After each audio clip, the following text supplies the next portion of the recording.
तो अगर आप भी डेबिट कार्ड, क्रेडिट कार्ड या फिर प्रीपेड इंस्ट्रूमेंट कार्ड का इस्तेमाल कर रहे हैं तो ये वीडियो आपको एंड तक जरूर देखनी चाहिए, क्योंकि रिजर्व बैंक ऑफ इंडिया ने इनसे रिलेटेड काफी इंपॉर्टेंट अपडेट दिए हैं एंड 3 ऐसे इंपॉर्टेंट अपडेट है जिनके बारे में हम इस वीडियो में बात करने वाले हैं। तो वीडियो को एंड तक जरूर देखिएगा। एंड फर्दर अगर आपने अभी तक सब्सक्राइब नहीं किया चैनल को फटाफट से सब्सक्राइब जरूर कीजिएगा। सबसे पहला जो अपडेट है दैट्स रिलेटेड टू कि यहां पर अब कार्ड इश्यूअर्स को, कार्ड इश्यूअर यानी कि वो बैंक होते हैं जैसे कि एचडीएफसी बैंक है, एक्सिस बैंक है या फिर कोई भी बैंक है जो यहां पर credit card, debit card issue कर रहा है, वो कार्ड इश्यूअर कहलाते हैं। अब ये कार्ड इश्यूअर्स किसी ना किसी नेटवर्क के साथ टाई अप में होते हैं। नेटवर्क का मतलब है जैसे कि वीजा कार्ड होगा या मास्टर कार्ड होगा या मैस्ट्रो होगा या रुपे कार्ड होगा। ये पर्टिकुलरली अलग अलग तरह के नेटवर्क होते हैं एंड इन बैंक्स का पर्टिकुलरली किसी ना किसी नेटवर्क के साथ टाई अप होता है।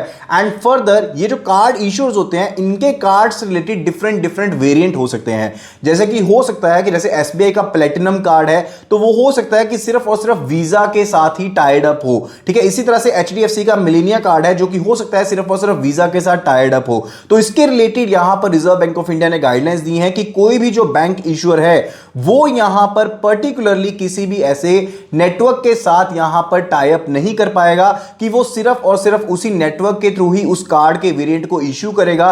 तो यहां पर कस्टमर्स के लिए खुशखबरी ये है कि कस्टमर्स के पास पहले ये फैसिलिटी अवेलेबल नहीं होती थी कि वो यहां पर डिफरेंट नेटवर्क को सिलेक्ट कर सकते हैं, लेकिन from 1 October 2023 as per the Reserve Bank of India guidelines banks को यहां पर ये ऑप्शन कस्टमर्स को प्रोवाइड करनी होगी कि वो यहां पर कोई भी कार्ड का वेरिएंट किसी भी नेटवर्क के साथ अवेल कर सकते हैं। तो ये यहां पर पहला अपडेट है। एंड ऐसा करना क्यों जरूरी है? क्योंकि अगर आप रुपे नेटवर्क के साथ जुड़ते हैं तो क्योंकि रुपे नेटवर्क जो है वो एनपीसीआई यानी कि national payment corporation of India के द्वारा ही मेंटेन्ड है एंड उसका जो डाटा रहता है वो इंडिया में ही मेंटेन रहता है। तो साइबर सिक्योरिटी के पॉइंट ऑफ व्यू से एंड फर्दर तमाम अगर लीगल ऑप्शंस को हम देखते हैं उनके पॉइंट ऑफ व्यू से काफी जरूरी बन जाता है कि आप यहां पर ऐसे नेटवर्क के साथ ही रहें जिनका डाटा यहां पर इंडिया में ही मेंटेन होने वाला है। तो यहां पर ऐसा ऑप्शन प्रोवाइड करना कस्टमर्स को जरूरी बन गया था।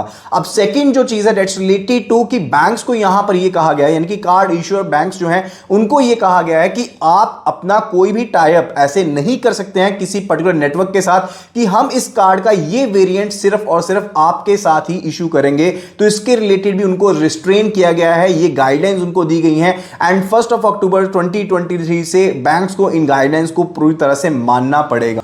अब बैंक्स को यानी कि कार्ड इशूइंग कंपनीज को यह कहा गया है कि आप कम से कम 2 नेटवर्क के साथ टाइप करेंगे, यानी कि आपको एक से ज्यादा नेटवर्क का ऑप्शन जो है वो प्रोवाइड करना पड़ेगा कस्टमर को। एंड साथ ही साथ जो थर्ड अपडेट है दैट्स रिलेटेड टू कि ऐसी जो ऑप्शन होगी यहां पर नेटवर्क को सिलेक्ट करने की वो कस्टमर्स को यहां पर जिस टाइम पर कार्ड इशू किया जाएगा उस टाइम पर भी दी जा सकती है, या फिर ऑप्शन जो है यहां पर सब्सिक्वेंट यानी कि आगे आने वाले टाइम के ऊपर कस्टमर को प्रोवाइड की जा सकती है। सो इस तरह का अपडेट जो है वो पर्टिकुलरली जरूरी था कस्टमर्स की ऑप्शंस को ध्यान में रखते हुए, कस्टमर के सिक्योरिटी फैक्टर्स को ध्यान में रखते हुए। एंड 1 अक्टूबर 2023 से ये एप्लीकेबल हो जाएगा। अगर आपको वीडियो पसंद आई है, वीडियो का टॉपिक पसंद आया एंड आपने फाइंड किया कि ये कंटेंट जो था इजी था समझने के लिए, वीडियो को लाइक जरूर कीजिएगा एंड फर्दर अपने फ्रेंड्स के साथ शेयर जरूर कीजिएगा ताकि मैक्सिमम पर्सन ऐसी इंफॉर्मेशन को जान पाए एंड फर्दर एक यहां पर स्मूथ एंड डिफाइंड डिसीजंस ले पाए। So thank you so much and see you again in the next video.